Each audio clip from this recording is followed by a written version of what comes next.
Senhor, agradecemos mais uma vez a oportunidade de estarmos aqui. Hoje peço que todos nós levemos nossos pensamentos às pessoas que necessitam da cura, pelos mais diversos motivos, que essas pessoas possam receber a força para atravessar os seus momentos de crise, de doença, ou mesmo de crise e doença de seus familiares, seus cônjuges, seus filhos, pais, enfim. Que possamos sempre ser o suporte para aquele que necessitamos, para aquele que necessita, e que possamos dar a essas pessoas não só a nossa oração, como muitas vezes o nosso apoio também, emocional, físico. Pois sabemos, ó Pai, que o pensamento pode ir longe, e que a nossa intenção, sendo verdadeira, será atendida, atingirá os objetivos, chegará a quem precisa, tanto encarnados quanto desencarnados. Agradecemos ao Pai pela nossa saúde, saúde de todos que aqui estão. Podem enxergar, escutar, andar, pensar. Que quantas vezes nos esquecemos disso em nosso dia a dia, as dádivas que são do nosso corpo físico. Que possamos hoje, Pai, lembrar sempre disso. Te agradecer a oportunidade de acordar pela manhã e estarmos bem. Que o Senhor e a sua misericórdia divina possa lançar a mão sobre todas as nossas cabeças, como um pai faz com seus filhos, abençoando a todos nós e nos protegendo de todos os males. Que assim seja. Pai nosso que estais no céu, santificado seja o vosso nome. Venha a nós o vosso reino, seja feita a vossa vontade, assim na terra como no céu. O pão nosso de cada dia nos dai hoje, perdoai as nossas dívidas, assim como nós perdoamos aos nossos devedores. E não nos deixeis cair em tentação, mas livrai-nos, Senhor, de todos os males, que assim seja, salve Jesus e graças a Deus. Graças a Deus. Então vamos começar. Boa noite a todos, e hoje a gente vai dar seguimento então à aula, e hoje nós falaremos sobre emancipação da alma, que também é uma característica, né, da nossa alma, de nós enquanto encarnados. E aí a gente vai entender um pouquinho o que é isso sobre emancipação da alma. A emancipação da alma, ela não é o desligamento do corpo físico. Então, não é quando a gente desencarna, que a gente realmente corta todos os laços que nos ligam à matéria. Vou deixar bem claro que a emancipação não é isso. Então, quando a gente vai ver hoje na aula de hoje o que seria essa emancipação da alma, mas só de deixar bem claro, quando a gente pensa que emancipar é quando a gente realmente desencarnou. Aí é uma outra questão que depois em outras aulas a gente também vai estar se aprofundando, tá bom? Pode passar. Então, ensina o Espiritismo que o intercâmbio entre o plano físico e o plano espiritual pode ser estabelecido por meio de duas vias. A via mediúnica e pelo estado de emancipação da alma, conhecido como anímico ou ainda de desdobramento espiritual. Então, aqui já está dando uma dica de que formas que a gente pode estabelecer esse intercâmbio com o plano espiritual. Nas ocorrências de emancipação da alma, o espírito se desprende parcialmente do corpo físico, torna-se mais livre, mais independente ou mais emancipado, e por si presencia ou participa de acontecimentos em ambas as dimensões da vida, e então consegue entrar em contato com espíritos encarnados e ou desencarnados. Então, quando a gente trabalha numa casa espírita, o que a gente mais presencia, né, nas mesas, é esse contato com o plano espiritual. Onde? Então, a gente percebe pela emancipação dessa alma, desses espíritos médiuns, né, dos encarnados que são médiuns, eles conseguem entrar em contato com o plano espiritual. Então, é desse, que é o que a gente mais vê, mas a gente hoje vai abordar também outras formas que não somente a forma mediúnica, tá bom? Pode passar, Wagner, por favor. E aí a gente lembrando, então, o que é emancipação da alma, né? Primeiro, emancipar. Então, emancipar, quando a gente procura no dicionário, sempre fala tornar-se livre ou independente. Então, quando a gente traduz isso para uma leitura espiritual, é tornar-se livre do corpo físico ou independente do corpo físico. Isso não quer dizer que a gente está se desligando do corpo físico, mas por algum momento a gente se afasta dele. Então, aí fala que o espírito se desloca do corpo físico e os laços que unem a matéria ficam mais tênues, flexíveis e o corpo perispiritual age com maior liberdade. Então, aí seria a parte da emancipação. Nessa imagem, mostra aí o espírito, né, se deslocando e vocês veem que tem um fiozinho aí, né? Esse fiozinho é o que sempre estará ligado ao corpo físico.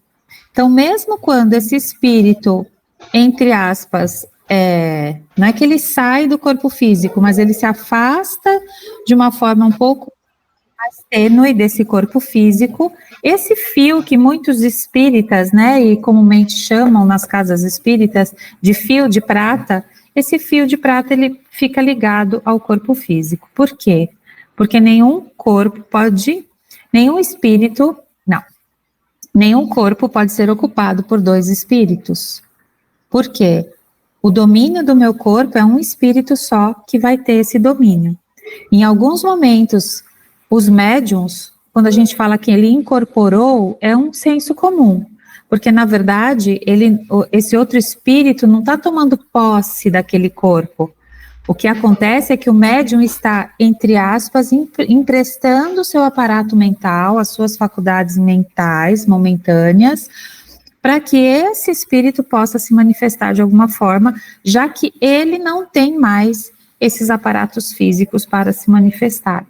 Então, é como se o médium, não é que ele adormecesse, porque ele tem consciência, mas é como se ele conseguisse perceber, captar essas outras mensagens dos outros espíritos, enfim, que usam o seu aparelho físico para se manifestar, mas ele fica como se fosse ligeiramente também emancipado desse corpo físico, tá bom? Então, só para vocês entenderem um pouquinho. É o mesmo que deixar o seu amigo dirigir o carro enquanto você fica ali de olho, né? O carro ainda é seu, você só emprestou, né? Você só emprestou e tá ali do lado, se precisar, você freia junto. E esse fio de prata, só fazendo mais uma propaganda aqui, tá bem nítido no nosso Lar 2 aí, tá? Sim, eles chamam de fio de prata por causa da luz, sabe, do brilho. Parece uma prata reluzente, assim, por causa desse feixe de luz, na verdade. Não, eu digo o filme, Nosso Lar 2. Tá sim, lá. sim. Mas só estou falando porque de fio de prata, não podia ser fio de cobre, fio de ouro, fio... Entendeu? Então, eles chamam de prata por causa dessa luminosidade.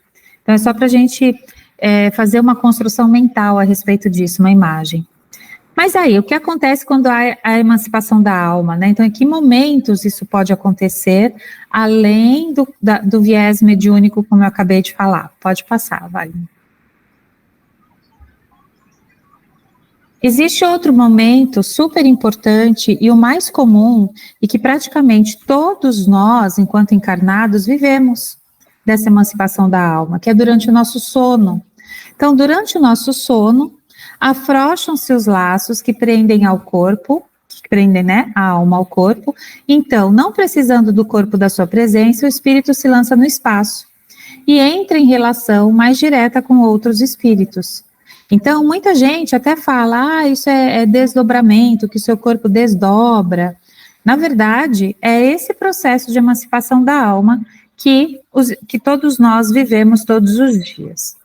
E essa liberdade é recordada na forma de sonhos, dos quais guarda lembranças mais ou menos intensas. Quando o espírito retorna ao corpo físico, lembra-se do que fez ou com quem esteve quando se encontrava emancipado. Quem já acordou com solavanco? Estava lá dormindo, de repente deu um pulo na cama gigantesco. Quem já teve essa sensação? Vocês nunca tiveram aquela sensação meio de queda, assim, quando vocês estão dormindo e de repente acorda? Nunca? Ah, eu já, viu? Ah, então. Eu já. Também. Eu acho que isso é quando, na verdade, o seu espírito está voltando. Você tem como se fosse um choque nessa hora, que ele estava lá passeando em algum lugar, e aí quando ele está, de fato, retornando para o corpo físico, muitas vezes o nosso corpo físico sente esse impacto desse solavanco, né, dessa sensação de queda que a gente tem, tá? A gente vai se aprofundar um pouquinho mais aí nessas questões do sono e do sonho. Pode falar, Zenaide. Oi, Carla. Então, tira uma dúvida, são duas coisas. Já me falaram que a gente sai para trabalhar, né? E também eu queria perguntar sobre a psicografia, se seria a mesma coisa. Quando você está fazendo a psicografia, às vezes não é você, né? É alguém que está ali do teu lado. Sim, sobre o trabalhar a gente vai falar daqui a pouquinho, tá bom? A gente vai se aprofundar ainda um pouquinho nisso, no que tudo que o espírito pode fazer enquanto ele está nesse estado de emancipação. E sobre a psicografia, é o mesmo processo. O médium, através, lógico, de todo o trabalho mediúnico, todo o desenvolvimento que ele faz, todo estudo, né? Não é assim, de repente, que acontece, mas o médium, quando ele realiza a psicografia, esse outro espírito, ele também está usando o aparato mental e físico daquele médium para se manifestar, mas aí é através da escrita. Então, a psicografia é através da escrita, a psicofonia é quando o médium fala, que ele muda até o jeito, ele pode inclusive falar em outro idioma, ele muda muitas vezes o tom de voz, algumas vezes ele chega a mudar a própria fisionomia. Então, tudo isso é por essa influência espiritual, sim, quando você, nesse momento, há realmente um ligeiro afastamento do médium, mas não a perda de controle dele, para que, de fato, esse outro espírito possa se manifestar, tá bom? Mas a gente vai falar um pouquinho mais sobre o sono e os sonhos hoje, tá? Então, o sono é um estado em que diminui, então, essas atividades físicas, motoras e sensoriais do organismo encarnado. Dormimos 1/3 das nossas vidas, e o sono, além das propriedades restauradoras, né, dessa organização física, concede-nos a possibilidade de enriquecimento espiritual, através das experiências vivenciadas enquanto dormimos. E aí a gente vai ver a importância do sono também para essas experiências espirituais. Então, a gente fala, né, que tudo é tão perfeito, a inteligência suprema é tão perfeita, que ela nos privilegia com esse estado de dormência, né, de sonolência, para o nosso corpo físico voltar e se equilibrar e descansar e fazer uma série de funções que acontecem enquanto nós estamos dormindo, funções fisiológicas mesmo, mas também possibilita ao nosso espírito, à nossa alma, essas vivências, vamos falar assim, fora do nosso corpo, tá bom? Deixa eu passar, Wagner. E o sonho? Então, o sonho é a lembrança dos fatos, dos acontecimentos ocorridos durante o sono. Nós vamos ver um pouquinho o que a psicologia traz sobre os sonhos, mas nós não vamos nos aprofundar nisso, porque, na verdade, também há muitas tendências, leituras e tentativas de explicações a respeito do que é, de fato, o sonho.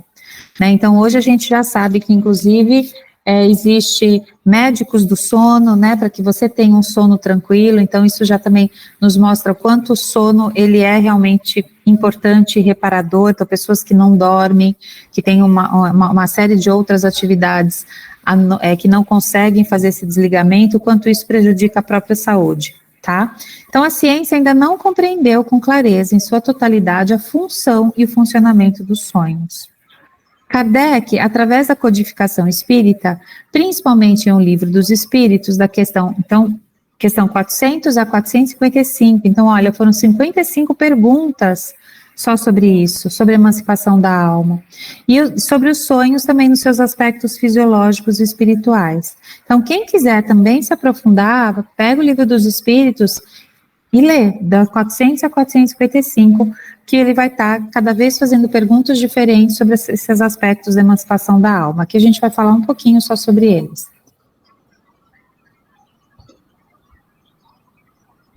Ô Carla, essa emancipação da alma, ela é um termo que é o mesmo que desdobramento? O desdobramento é um dos tipos de emancipação da alma, tá? Podemos considerar o sonho como uma sequência de fenômenos da mente que ocorrem de modo involuntário no sono. Então, a gente não tem poder sobre o que a gente quer sonhar, o que a gente gostaria. Ele é totalmente, realmente involuntário e inconsciente. Ou seja, é possível também verificar quando uma pessoa sonha, afinal o corpo apresenta respostas fisiológicas nesse estado de consciência, como o movimento rápido dos olhos. Isso a gente observa até nos nossos animais, não sei quem tem gatinho, cachorro, quando eles estão sonhando, o olhinho deles também fica assim, as patinhas ficam mexendo. Perda do tônus muscular, então em alguns momentos que você está totalmente relaxado, alguns momentos presença de excitação sexual, respiração e batimentos cardíacos irregulares, principalmente quando nós temos, entre aspas, os nossos pesadelos, que a gente às vezes até acorda no meio, a gente percebe que o nosso coração está acelerado. Presença de ondas cerebrais não sincronizadas, então são considerados mensagens enviadas pelo nosso inconsciente, servindo de ponte entre os processos conscientes e não conscientes, e mantendo o equilíbrio da mente. Então isso tudo é o que a ciência tem tentado trazer sobre informação sobre os sonhos. Como eu disse, a gente vai dar só uma pincelada, que o objetivo não é a gente fazer interpretação de sonhos nessa aula, tá bom? Quem foi o primeiro, né, o grande estudioso dos sonhos? O primeiro foi Freud, na época de 1900. Então, ele diz que a ciência ela é dividida praticamente antes da publicação de interpretação dos sonhos de Freud e depois, porque ele trouxe com uma maior profundidade, com um maior, não certeza, mas um olhar mais específico sobre o estudo dos sonhos. Ele foi tentando estabelecer padrões, né, padrões dentro da pesquisa dele. Então, posteriormente à publicação dessa obra, ele introduziu um método de associação que tornou possível um estudo interpretativo do conteúdo significativo do sonho. Mas, novamente, a gente não pode ditar isso como regra, que quem sonha com uma árvore quer dizer tal coisa, quem sonha com uma onda gigante quer dizer tal coisa, que era muito o que Freud, ele trouxe em parte da sua obra. Então, se a gente for pesquisar um Google rápido e falar assim, qual é o significado dos sonhos de uma árvore, já vai aparecer um monte de coisa, né? E a gente sabe que não é assim, porque se é um momento da nossa reorganização cerebral, do nosso inconsciente, do nosso consciente, cada um viveu uma história. Então não dá para ser uma onda gigante o mesmo significado para todo mundo, tá bom? Então, mas para ele, para Freud, os sonhos são expressões disfarçadas de processos psíquicos inconscientes, profundos, extremamente significativos. São revelações diretas de desejos não satisfeitos. Então, para o Freud, em 1900, ele começou a trazer essa questão, principalmente dos processos psíquicos inconscientes, que eles se manifestavam através do sonho. Hoje também existem pesquisas, lógico, ligadas mais à neurociência e ao desenvolvimento aí, ao descobrimento do funcionamento do cérebro, que fala, né, que o nosso cérebro, ele é capaz de perceber tantas coisas, por exemplo, os nossos olhos, quando a gente está andando na rua, a gente coloca foco em algumas coisas, só que tudo aquilo que a gente não colocou foco, é como se o nosso cérebro estivesse percebendo tudo aquilo que a gente passou. Só que aí é muita informação. E aí, à noite, é como se ele também realizasse um download, vamos brincar assim, do que é importante e do que não é. Por quê? Porque ele está percebendo tudo. Os nossos olhos, eles estão percebendo, nossos ouvidos estão percebendo todos os sons, só que aquilo vem de uma forma que não dá tempo de categorizar, de organizar tudo de uma forma. E aí existe já também um estudo dos sonhos nesse sentido, que é como se o cérebro à noite, na hora do descanso, falasse, bom, vamos arrumar o armário agora. Isso aqui é isso aqui é aquilo, isso aqui vai para o inconsciente que não serve para nada. E aí ele começa a fazer essa limpeza que muitas vezes se manifesta através dos sonhos. E aí por isso que os sonhos muitas vezes são tão confusos. A gente sonha com pessoas que a gente acha que nunca viu, né, e aparecem nos nossos sonhos. Então, tudo isso falando da ciência, explicando, tá bom? Porque depois vai ter a parte espiritual. Aí o Freud ainda acrescenta que se os nossos conflitos não encontram solução, eles vão para o subconsciente e convertem-se em complexos. Estes não retornam à consciência, no entanto, podem se manifestar em forma de sonhos ou de neuroses, quando eles vão se tornando extremamente complexos. Bom?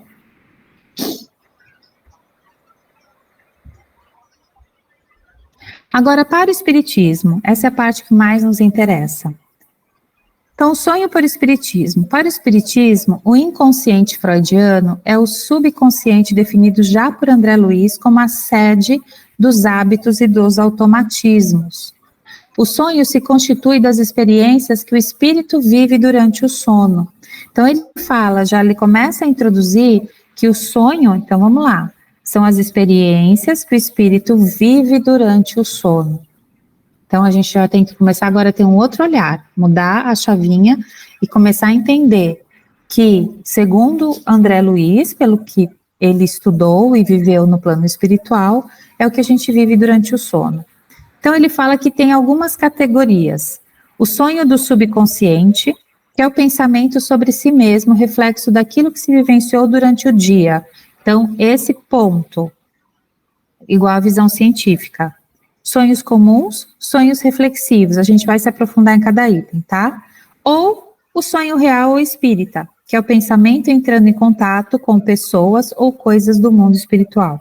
A gente vai agora começar a se aprofundar nesses tipos de sonho, tá bom?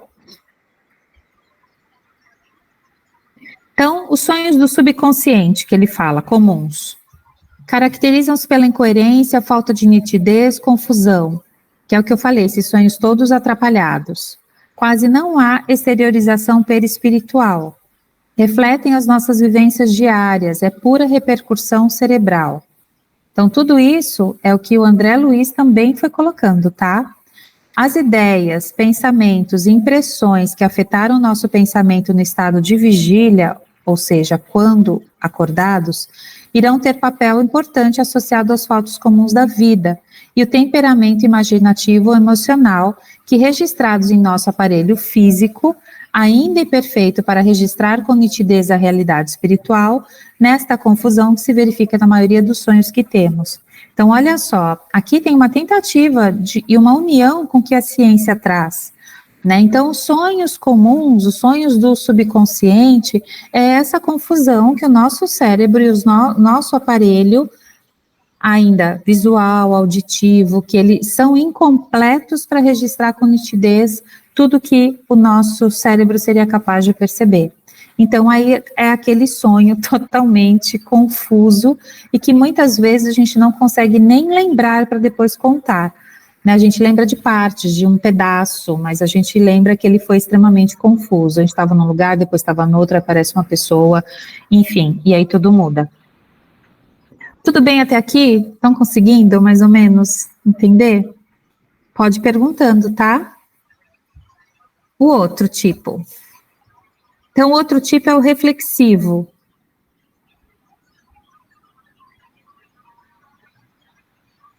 Então, sonhos do subconsciente. Um é o comum, outro é reflexivo. Pode passar, Wagner.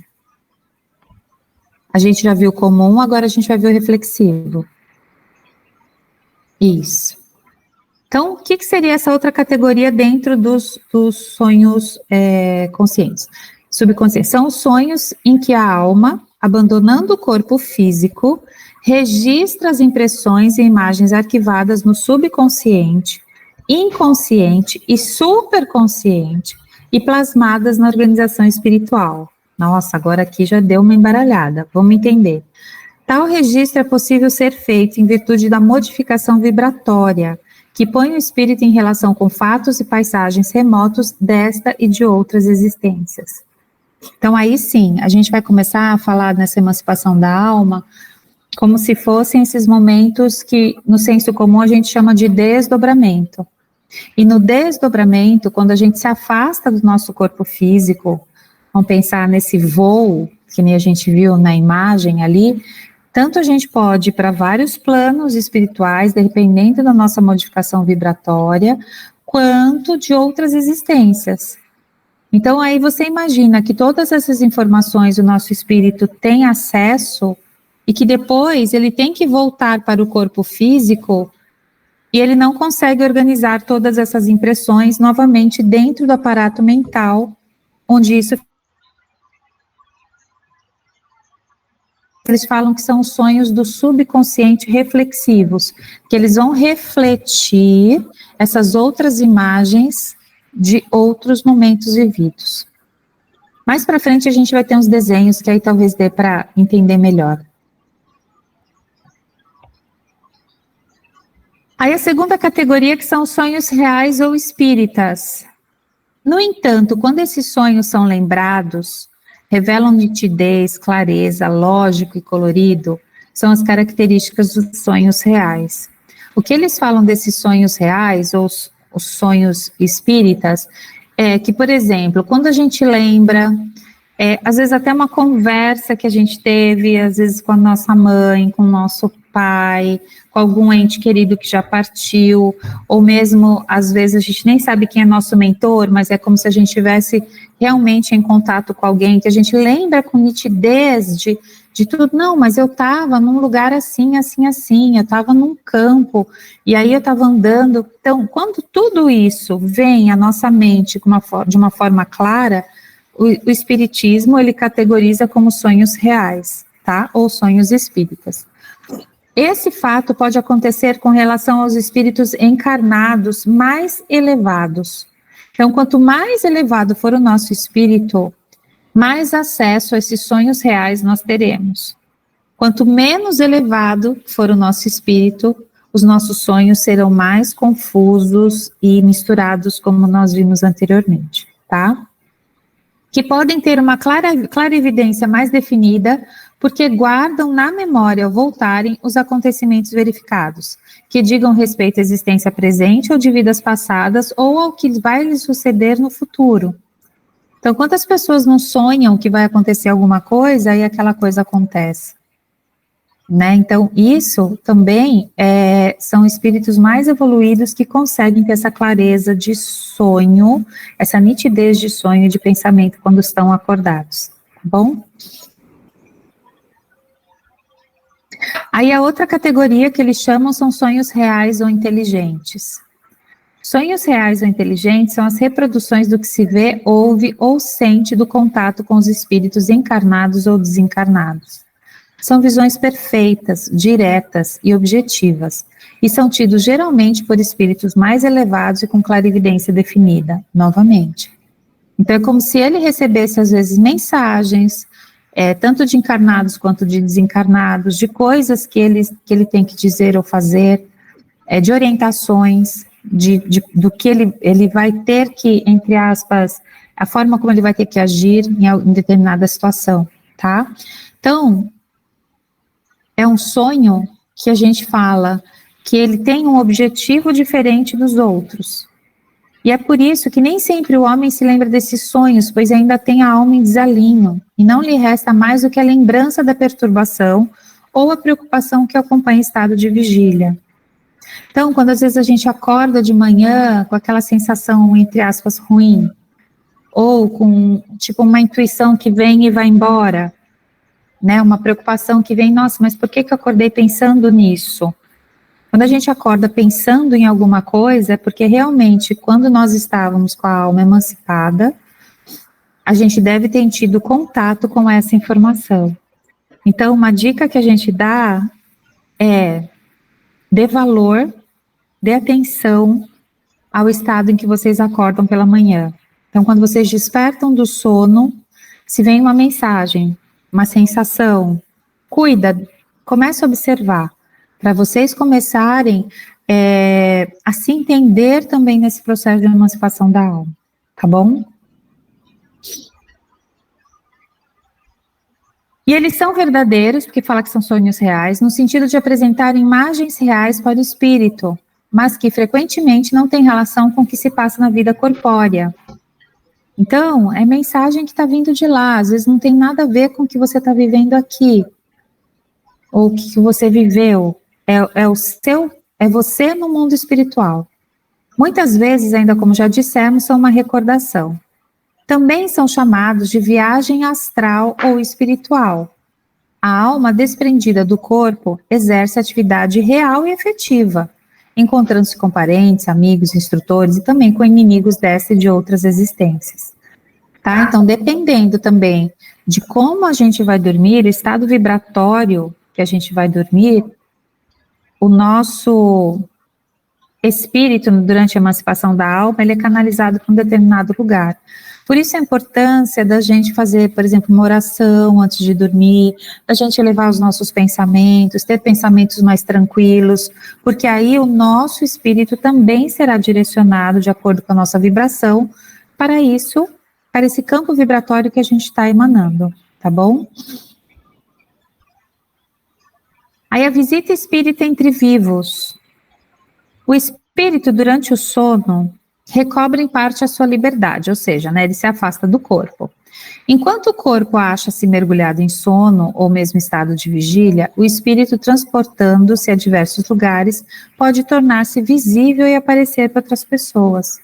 Então, olha só que bacana. Aí nesse desenho mostra como se fosse, né, como vocês falaram do desdobramento, que no senso comum a gente fala um pouquinho sobre isso, mas isso é a emancipação da alma. Então, é a alma se emancipando, se ligando por esse fio de prata, e ele pode se tornar, inclusive, visível para outras pessoas que também têm esse poder da visão, tá bom? Então, a gente tem que entender que essa comunicação, ela tem que acontecer dos dois lados para que ela se torne possível. De quem vai e de quem está recebendo e vendo.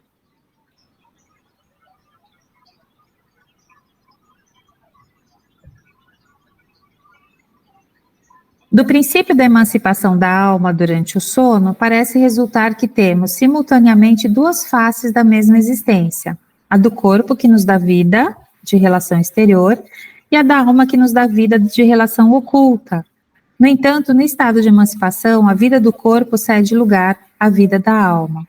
Então, aqui, né, mostra até uma alma emancipada indo visitar outra pessoa que está lá dormindo. E que provavelmente a alma emancipada dessa pessoa vai se encontrar com outra alma emancipada. Não sei se vocês estão entendendo.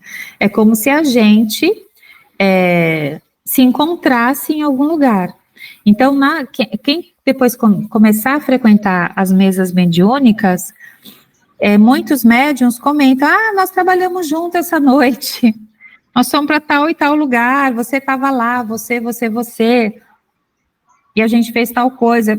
E às vezes eu não lembro, porque eu talvez não tenha o mesmo nível de lembrança dessa realidade, mas e que outros médiuns têm com maior facilidade. Então, isso também já aconteceu algumas vezes, de falarem que eu fui trabalhar, eu falei: tá bom que eu ajudei, mas eu não lembro de nada, tá? Wagner, não sei se já aconteceu isso com você também. Não, é meio rotina lá no trabalho, a gente sonhar coisas que, depois de um trabalho mediúnico que a gente vai fazer, já durante a semana a gente, muitos dias, né, antes do próprio trabalho, a gente em desdobramento, nessa emancipação, a gente vai nesses lugares. Por exemplo, às vezes a gente vai, eu sonho com pirâmide, com, sei lá, aqueles tijolos lá do Egito, aquelas coisas assim. Aí você chega num trabalho mediúnico no sábado, e aí as pessoas começam a falar: a gente está fazendo um trabalho no Egito. Aí começa a descrever a mesma coisa que você sonhou durante a semana, ou seja, a gente já estava lá trabalhando em sonho Para a preparação desse trabalho maior. Para a preparação desse trabalho, exatamente. Então é isso um pouquinho dessa emancipação da alma e dos sonhos, tá bom? Por isso que eu falo, fiquem atentos ao que vocês estão sonhando. Muitas vezes, às vezes é até legal, no começo, quando eu começava a perceber isso, eu acordava e eu pegava o celular e gravava tudo que vinha na minha cabeça que eu lembrava do sonho, porque eu sabia que depois de 10 minutos eu não ia lembrar mais nada. É impressionante, não sei como é com vocês. Mas eu, assim, era de fato despertar, eu já não lembrava mais do sonho. Então, eu comecei a usar esse mecanismo de gravação, que eu acordava e tentava relembrar, para depois eu ficar entendendo o que era aquilo, né? Só para a gente começar a se conhecer melhor, até nesse estado de emancipação da alma. Só aproveitando o gancho, quando tiver sonhos, assim, com monstros ou coisas ruins, negativas, às vezes é só o irmão que está em sofrimento e está precisando de ajuda. Aí, se você puder fazer uma oração, uma mentalização, fala para ir lá para o cristão, coisas assim, porque às vezes é só um espírito em sofrimento, né? Não é querendo nem assustar, nada, mas são coisas que podem ocorrer e aí a gente já tem que ter a arma da oração para a gente poder nos prevenir e saber lidar com essa situação, né? Para a gente for ter esses sonhos, né? Uhum.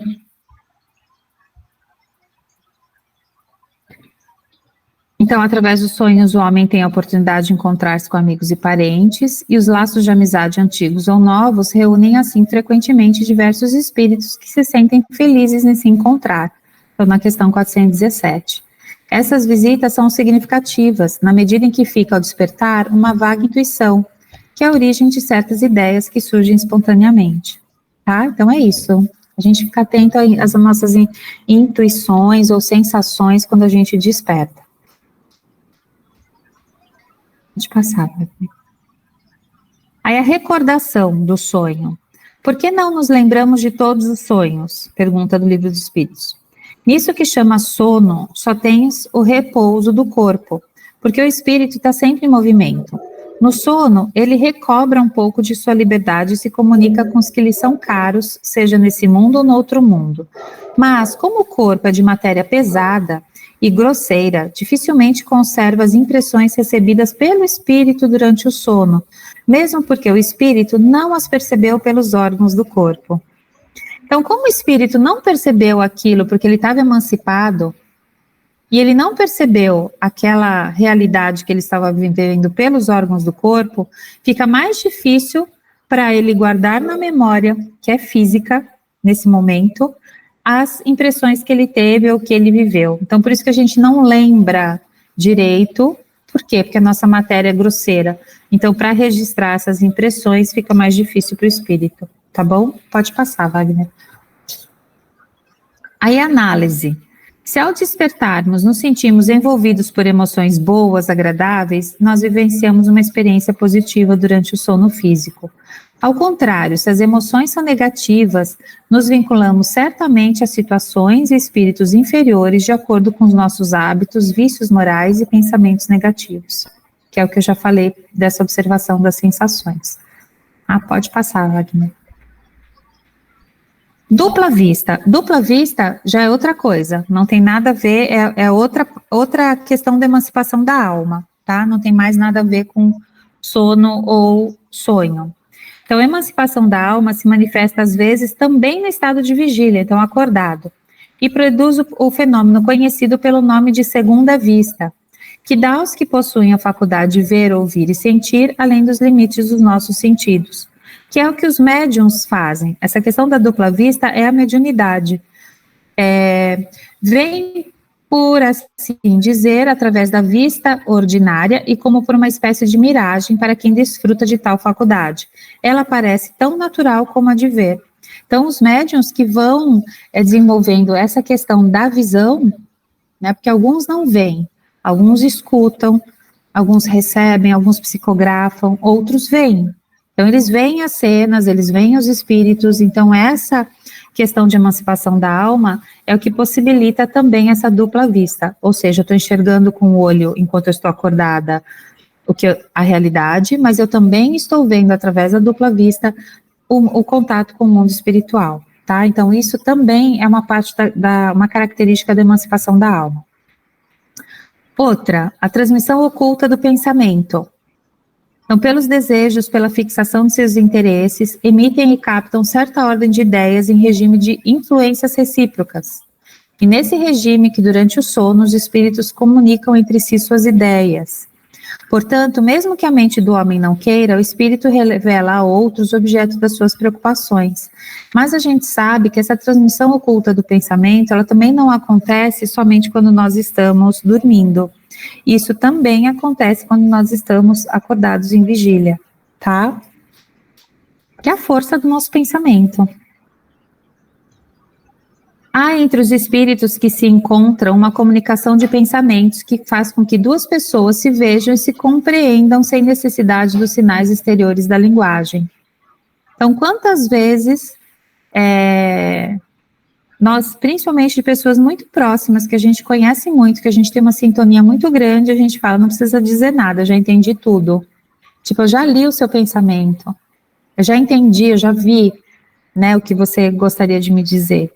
E isso tem a ver com essa sincronicidade de campo vibratório, e que às vezes a gente tem com pessoas realmente mais próximas. Trata-se de uma percepção oculta, pois acontece em nível mental. Isso, também pela mediunidade, é mais facilmente percebida. Então, quando uma nova pessoa passa pelo atendimento fraterno numa casa espírita, que o médium a recebe, às vezes ele tem essa transmissão oculta do pensamento. Não é que o médium vai invadir seu pensamento e saber sobre toda a sua vida, tudo que você fez ou não fez, mas muita coisa é transmitida através do pensamento.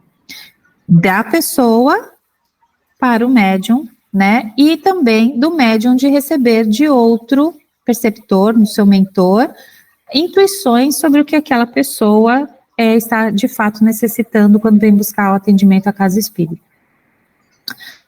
Aí, continuando com a transmissão oculta do pensamento, ele fala, né, que pode então acontecer de desencarnado para desencarnado, de encarnado para encarnado, desencarnado para encarnado, encarnado para desencarnado, ou seja, tudo junto e misturado. Essa transmissão oculta, ela pode acontecer dessa forma. Então, as palavras-chave serão sintonia e tipo de pensamento. É isso que você atrai. Então, quando você atrai também um espírito, entre aspas, obsessor, é através do seu pensamento. Você se conectou de alguma forma com o pensamento dele, com a sintonia, o tipo de pensamento e vibração. Você atraiu aquele espírito para perto de você, e ele também se sentiu atraído e percebeu que ele consegue se comunicar e interagir com você de alguma forma, tá? Porque senão ele também nem ficaria ao seu lado. Os espíritos podem captar o pensamento de outros espíritos, mas para isso alguns fatores determinantes serão importantes, como o nível evolutivo dos espíritos em questão, o grau de maior ou menor emancipação do seu corpo, de carne e finalmente a sintonia, tá bom? Agora é só para mostrar uns desenhos, que a gente vai voltar para aquela parte do sono, acabou ficando para o final, que fala mais ou menos como seria, entre aspas, essa emancipação da alma. Então, o homem que ele é psiquicamente pouco desenvolvido, então, que ele é um espírito mais inferior. Então, ele tem o corpo físico dormindo e o corpo astral dele, que seria o desdobramento aí da sua alma. Vamos falar de desdobramento, da emancipação. Então, o psiquicamente pouco desenvolvido, ele tem pouca mobilidade, inclusive. Quer ver? Passa o próximo slide para a gente ler, Wagner, por favor. Tendo o corpo astral toscamente desenvolvido, que significa sem recursos para mais liberdade no plano astral, permanece a consciência quase inativa. O corpo astral permanece a flutuar ligeiramente sobre o corpo físico, enquanto este dorme, interligados pelo cordão de prata. Assim ficam os dois corpos durante o tempo em que durar o sono. E é isso que nos demonstra aquela figura 47, né, que eu tirei de um outro livro.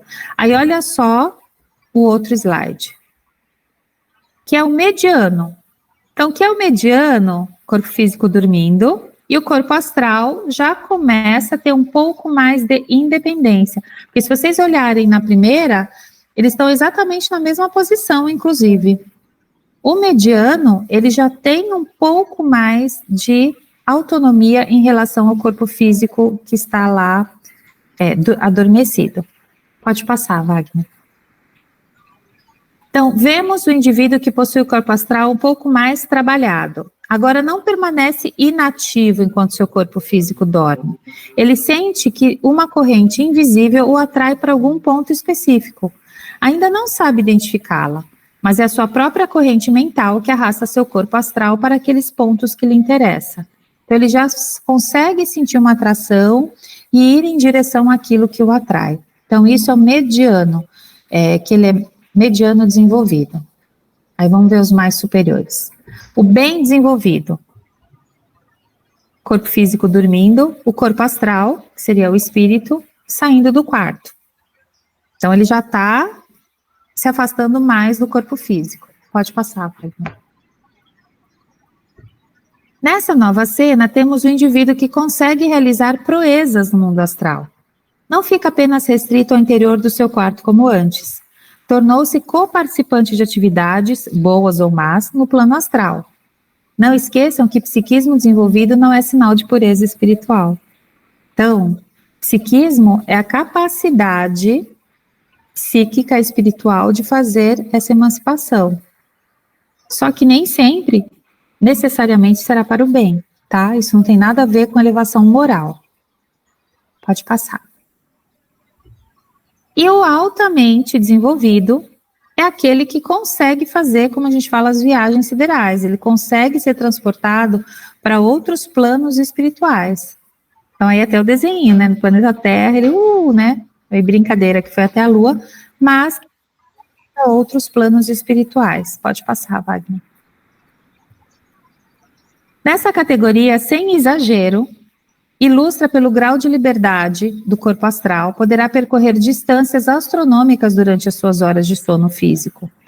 Não só isso, mas por ser o plano astral o verdadeiro mundo das sensações, tal pessoa sentirá toda a intensidade dessa sua força interior, sem a interferência cerceadora das distorções provocadas pelo corpo físico. Então, realmente, ele consegue, né, ir para todos os planos espirituais. Então, era isso dessa aula. A gente, só entendendo, para finalizar, a questão principal, eu acho, é a gente saber que quando a gente dorme, a gente tem a possibilidade de emancipação da alma. Esse é o primeiro. Segunda possibilidade, mediunidade. Terceira possibilidade, que a gente sempre tem a questão do campo mental dos pensamentos como interlocutor com outros espíritos. Então, de tudo isso que a gente viu, é a gente entender e ir tomando consciência de que mesmo enquanto a gente dorme, a gente tem que fazer a vigília, a gente tem que cuidar, né? Então, a gente tem que tentar à noite, principalmente, se teve alguma discussão, porque às vezes não dá para a gente evitar, passou por alguma situação de estresse ou de nervoso muito grande, tenta antes de dormir fazer essa limpeza, né? Pensar, fazer um autopasse, fazer oração, né? Ler o evangelho, tomar uma água fluidificada e tentar fazer com que o nosso sono ele seja realmente reparador, tanto para o corpo físico quanto para nossa alma, tá bom? Então era mais isso. Não sei se ficou tudo mais ou menos claro sobre a emancipação da alma. Zenaide entendeu sobre desdobramento, que é a mesma coisa, só é utilizado outro termo. Ai, Carla, sim, entendi, sim. Uma outra perguntinha, Carla, curiosidade. Fala. Saímos toda noite ou só de vez em quando, Carla? Toda noite, a noite toda. A noite toda. Toda noite, a noite toda. A gente passeia legal. muito. Por isso que às vezes a gente acorda cansado de manhã. Porque aí a gente trabalhou muito e a gente foi para muitos lugares. Isso que eu ia perguntar. É isso que eu ia perguntar. A sensação de cansaço matinal, muitas vezes, é por isso. Isso, e, na verdade, o nosso espírito, né, ele trabalhou demais. Demais não, né? Trabalhou bastante. Então, muitas vezes acontecem essas sensações aí. Ah, legal, é isso que eu ia perguntar. Eu falei, deve ser brincadeira, mas às vezes tem vezes que você tá tão leve, tão, né? Tem dia que você fala, parece que eu não fui dormir.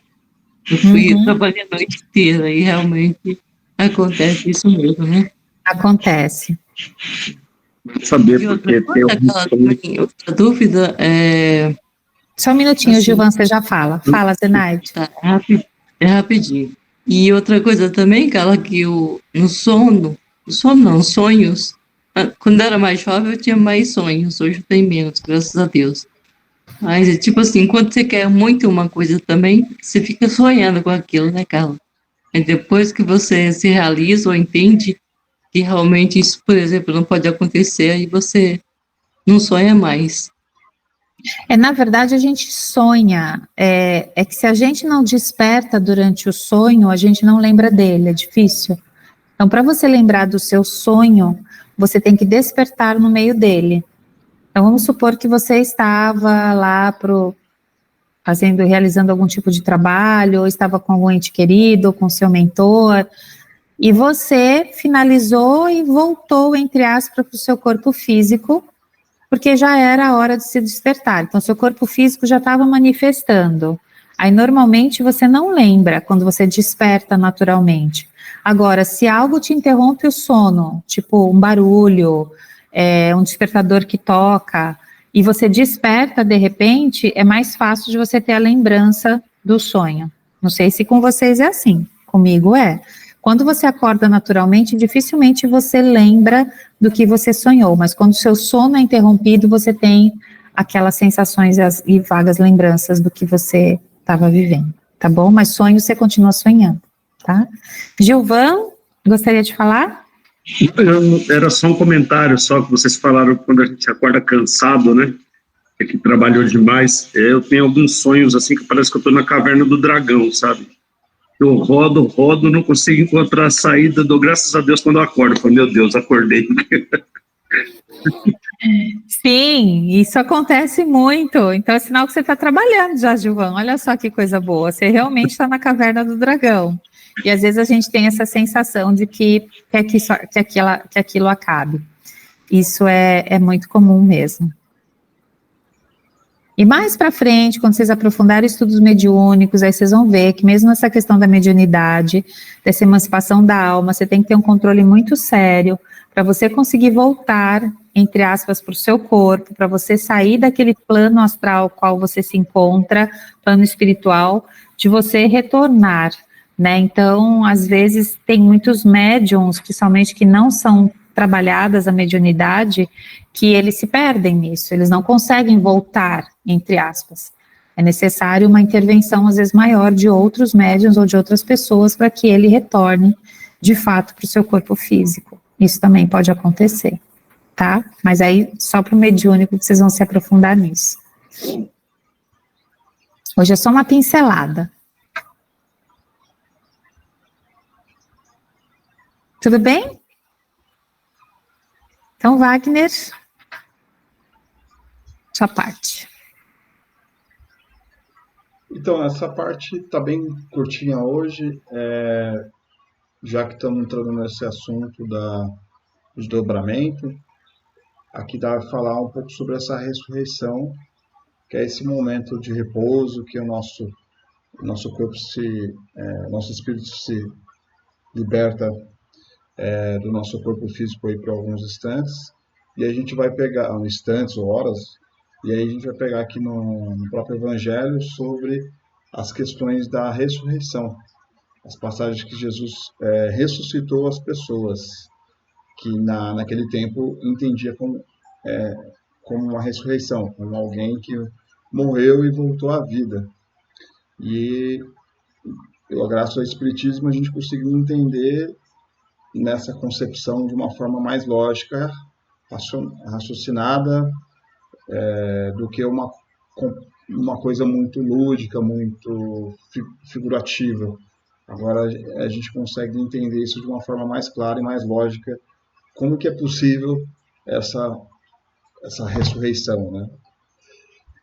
E aí, a ressurreição significa ressurgir no mesmo corpo físico, que a ciência demonstra ser impossível, pois após a dispersão dos elementos do hidrogênio e do carbono, constituídos do corpo biológico, impossível se faz a sua reintegração, uma vez que esses elementos retornam à natureza, compondo novos corpos. Desta maneira, pode-se entender o termo ressurreição como uma figura simbólica para a reencarnação.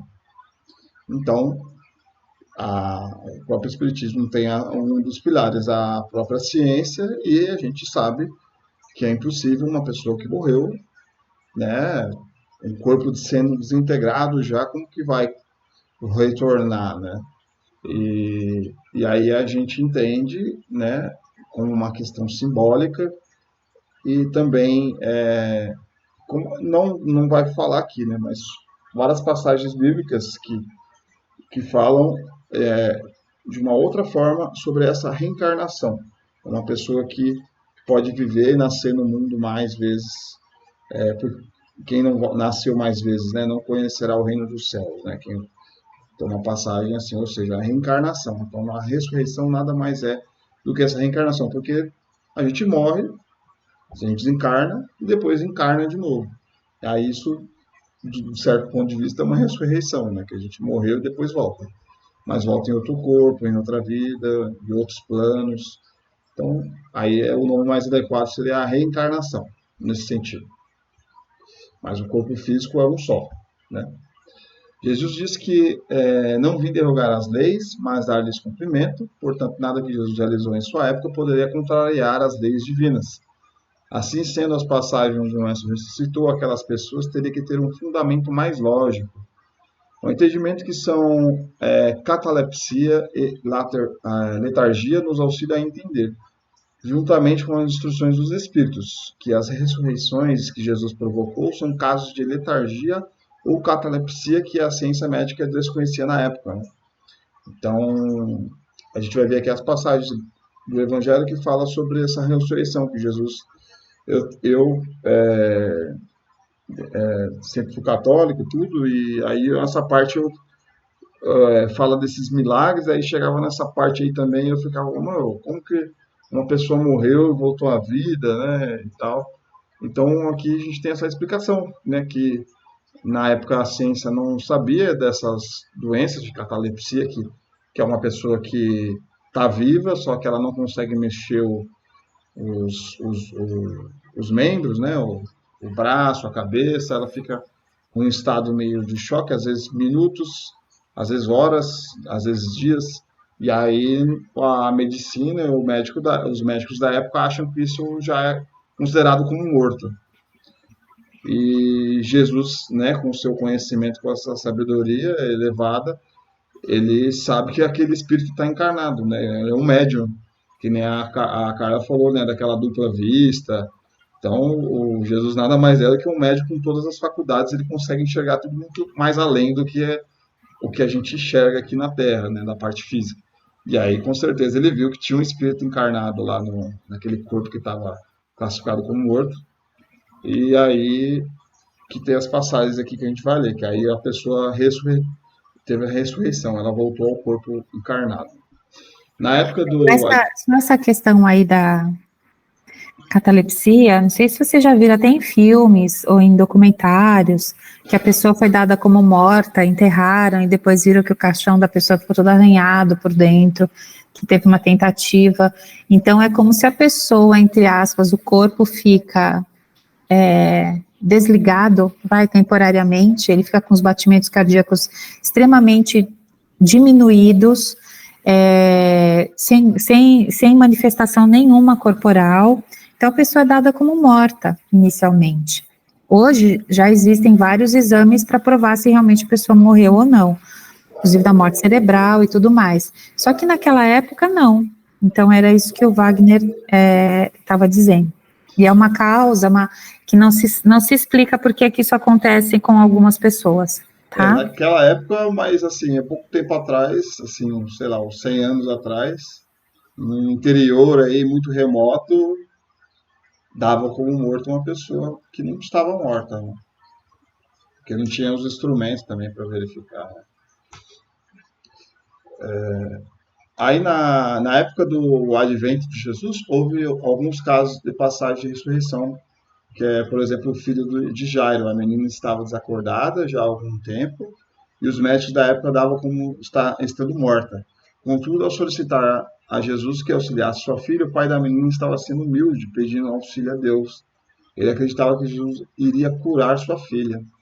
O filho da viúva de Naim, a mãe do jovem, estava desesperada porque seu único filho havia desencarnado.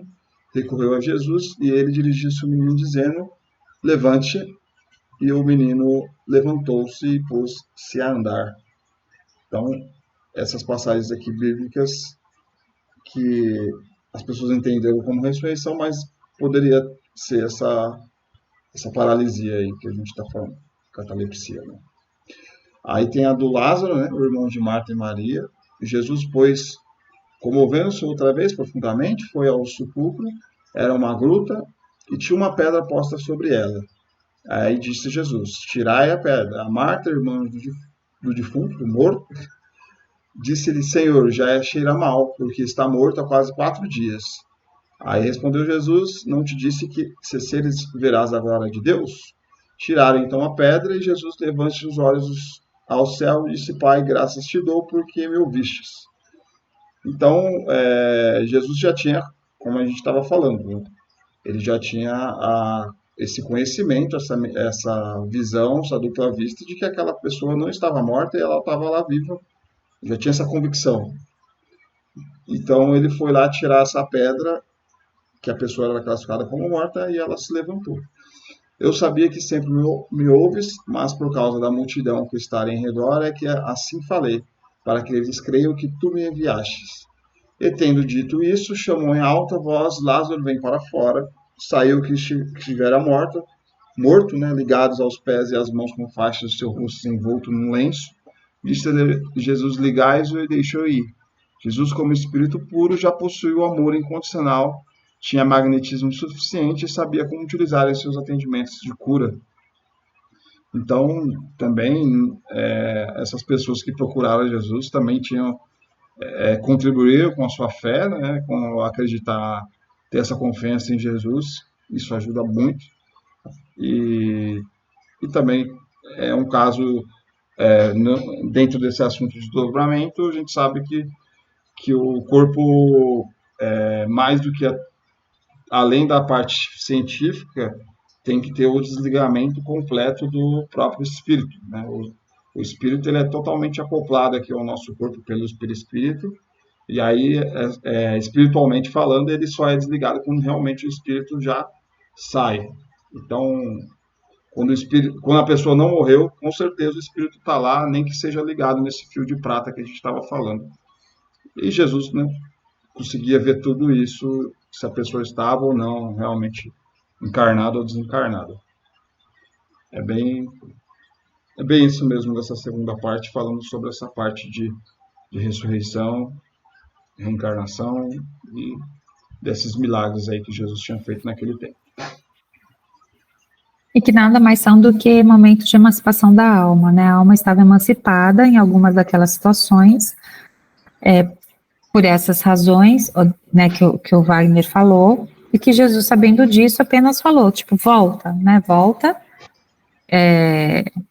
que você ainda não desencarnou, né? Então a mensagem mais ou menos era essa, e que eles achavam que era um milagre. E não que não fosse um milagre, né?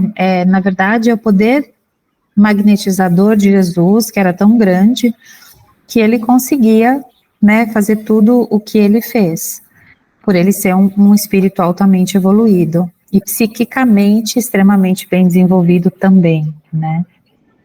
Então, eu acho que é isso que a gente tem que ficar com de mensagem da aula de hoje, né?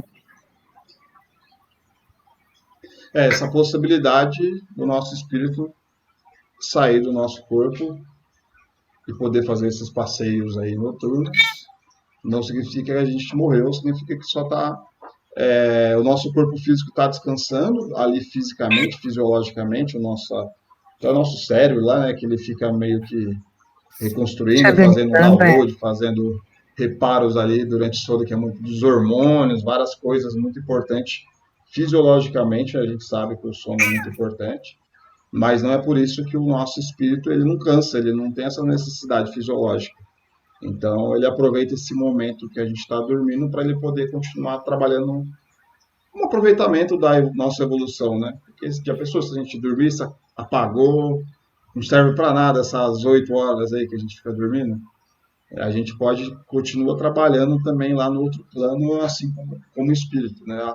Às vezes a gente recebe até muitas instruções de coisas que a gente vai passar num dia, na semana, alguns desafios, né, que a gente vai ter durante a vida. A gente está sempre conectado ao plano espiritual, principalmente nessas horas de sono. E aí é engraçado, né? Porque a gente fala, bebê também sonha, né? Porque a gente imagina que ele é tão ainda, os meios dele, os aparatos dele ainda estão tão em desenvolvimento, mas o espírito não, o espírito é antigo. Então, sim, também existe emancipação da alma nos pequenininhos, né? E no bebê a gente vê até às vezes eles estão sorrindo, né? Eles estão dormindo lá e abrem um sorriso no meio do sono. Então a gente sabe que tudo isso é interferência, essa ligação espiritual de emancipação da alma, né? Do bebê. Então, bebê também tem emancipação da alma, criança, adolescente, adulto, idoso, todos nós, tá bom? A gente acha que julga, né, dizer que o nosso eu aqui sabe de tudo, é o principal, mas o nosso eu interior, espiritual, ele que sabe de tudo lá e olha pra gente assim, para nossas provas aqui. Ele sabe de várias encarnações, sabe qual é o nosso planejamento. O nosso eu aqui só sabe nessa visão pequena aqui do nosso mundo, da nossa vida. E falando disso do planejamento, agora me ocorreu uma coisa que eu lembrei. Muitas vezes, através dessa emancipação da alma, a gente também tem reuniões, vamos assim dizer, de ajustes de plano reencarnatório. Então, muitas vezes, é negociado algumas coisas do que a gente poderia viver ainda enquanto encarnados, né? Então, provas que a gente tinha que superar e que, por decisão nossa e com apoio e reflexão dos nossos mentores, ela vai ser modificada. Então, tudo isso também acontece. Então, a gente tem que entender que o sono é um momento sagrado. Então, a gente tem que entender e privilegiar isso, cuidar disso. Então, a gente percebe que nas sociedades de hoje, cada vez mais o período de sono está diminuindo e o período de sono está cada vez menos saudável, né? Então, por interferência de barulhos externos da própria cidade, então cidades muito barulhentas, a gente nas telas antes de dormir, então quanto isso tem prejudicado a qualidade do nosso sono, e prejudicando a qualidade do nosso sono, prejudica a nossa possibilidade de emancipação da alma. Então a gente tem que começar a olhar para o período do sono agora, que a gente tem consciência disso, sob outro olhar, e não é só para deitar, descansar e dormir. Então será que eu preciso ficar acordado até 11h30, meia-noite, assistindo série, televisão e não sei o que, sendo que eu tenho que acordar 5 da manhã no outro dia? Ou será que eu consigo, dentro da minha rotina, dormir meia hora mais cedo, depois mais meia hora mais cedo? Aí você fala assim, não, eu preciso só de 4 horas para refazer o meu corpo. Será? Não, será que você precisa realmente de só 4 horas? Como a gente escuta algumas pessoas aí dizendo, né? Então são coisas assim para vocês pensarem, tá bom? Porque cada um é cada um. Realmente tem pessoas que necessitam de uma maior quantidade de tempo para dormir, outras menos. Mas o quanto menos isso, né? Certo, gente? Certo. A aula até acabou mais cedo hoje. E eu fui correndo achando que ia passar muito tempo. Tudo bem? Um comentário aí sobre esse tema, gente?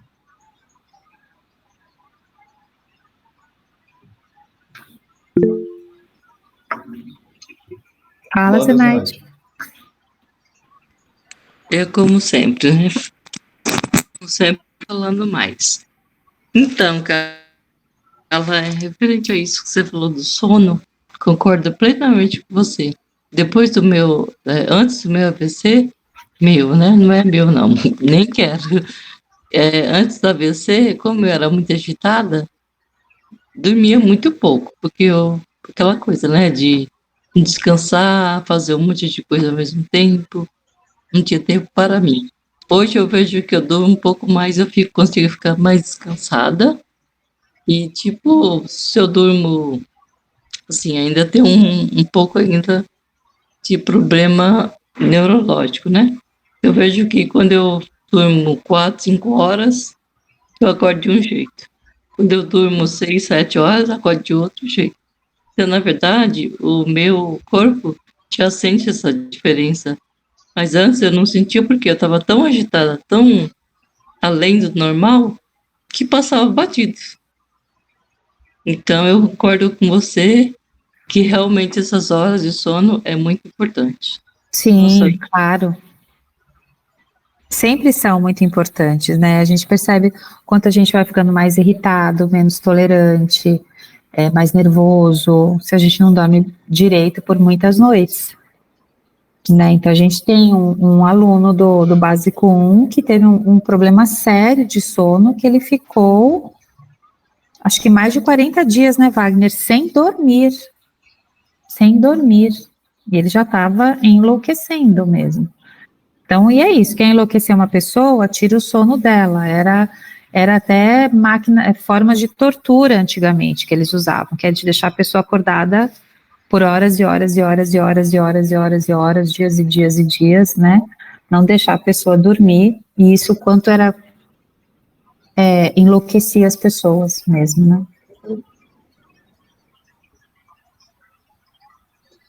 Mais alguém gostaria de falar?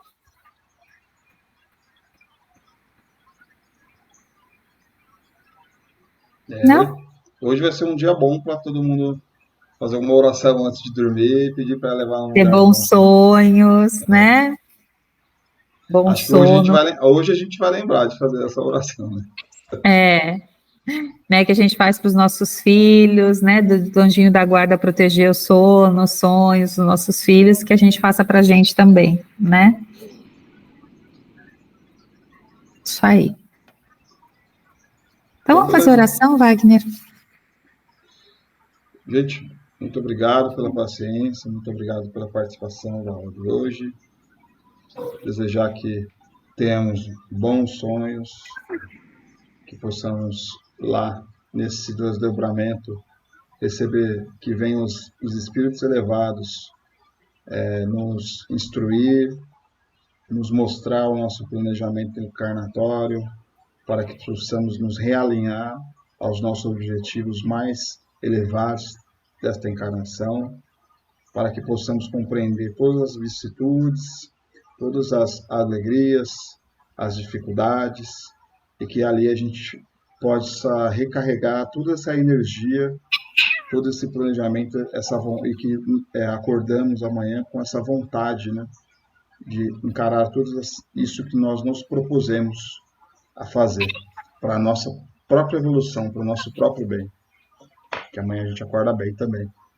Pedir a Deus e aos espíritos mais elevados que iluminem nossas casas com uma luz muito forte em todos os cômodos, todos os ambientes, com todas as pessoas, todos os nossos familiares, os nossos animais, nossas plantas, todos os seres vivos da nossa casa que sejam abençoados, iluminados e equilibrados. Todos os campos. E também no nosso próprio coração. Deus nos abençoe e que tenhamos uma boa noite. Pai nosso que estais no céu, santificado seja o vosso nome. Venha a nós o vosso reino. Seja feita a vossa vontade, assim na terra como no céu. O pão nosso de cada dia nos dai hoje. Perdoai as nossas dívidas, assim como nós perdoamos aos nossos devedores. Não os deixeis cair em tentações, mas livrai, Senhor, de todos os males, que assim seja. Salve Jesus e graças a Deus. Muito obrigado, gente.